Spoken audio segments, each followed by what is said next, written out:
আসসালামু আলাইকুম সুপ্রিয় দর্শক ও সুধী মণ্ডলী, আপনি কেমন আছেন? আলহামদুলিল্লাহ, আমি ভালো আছি। আজ আমি আছি উত্তরাতে আছি। দেখেন, ইউনিভার্সিটি, স্কুল, কলেজের ছাত্রছাত্রীরা, মাদ্রাসার ছাত্ররা, এরা ট্রাফিক পুলিশের ভূমিকা পালন করতেছে। এরা এদের ট্রাফিক পুলিশের দায়িত্ব পালন করতেছে। এরা রাস্তা ময়লা পর্যন্ত পরিষ্কার করতেছে। তারপরে বিভিন্ন দেয়ালে বিভিন্ন রকম পোস্টার আছে, এগুলো তুলে ধুয়ে রং করে এরা বিভিন্ন রকমের ছবি আর্ট করতেছে,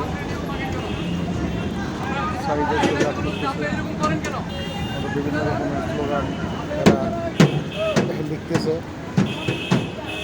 এরা অনেক পরিশ্রম করতেছে, এরা অনেক পরিশ্রম করতেছে।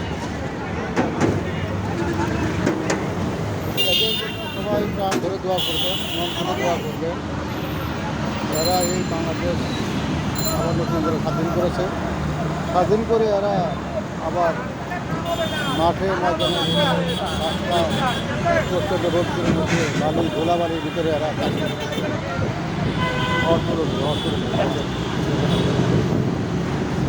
এই প্রচণ্ড রোদ্রে গরমের ভিতরে এরা রাস্তায়,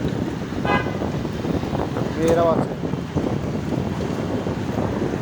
ছেলে মেয়ে সবাই একসাথে একযোগে কাজ করছে।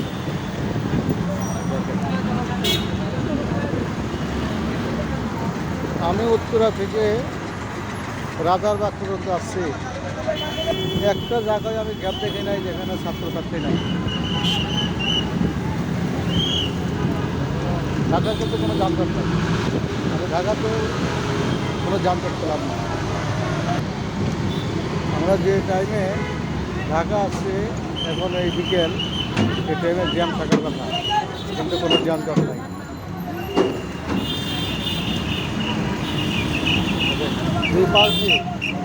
দুই পাশ দিয়ে সারিবদ্ধভাবে ওনারা দাঁড়িয়ে ওনাদের দায়িত্ব পালন করতেছে। শুধু তাই না, আমি দেখলাম আবদুল্লাপুরে গর্ত হয়ে গেছে, পানি জমে গেছে। তারা সেই পানিগুলো শেষে ওখানে আবার বালি দিয়ে ওনারা হাতে কোদাল নিয়ে ওরা রাস্তা মাটি দিয়ে, তারপরে ওরা গাড়ি দিয়ে আবার সেটাকে কি মাটি ইটে রাস্তা ঠিক করতেছে। ওই দেখেন, ওই যে ময়লা পরিষ্কার করতে দেখেন। সবাই ভালো থাকবেন। আসসালামু আলাইকুম।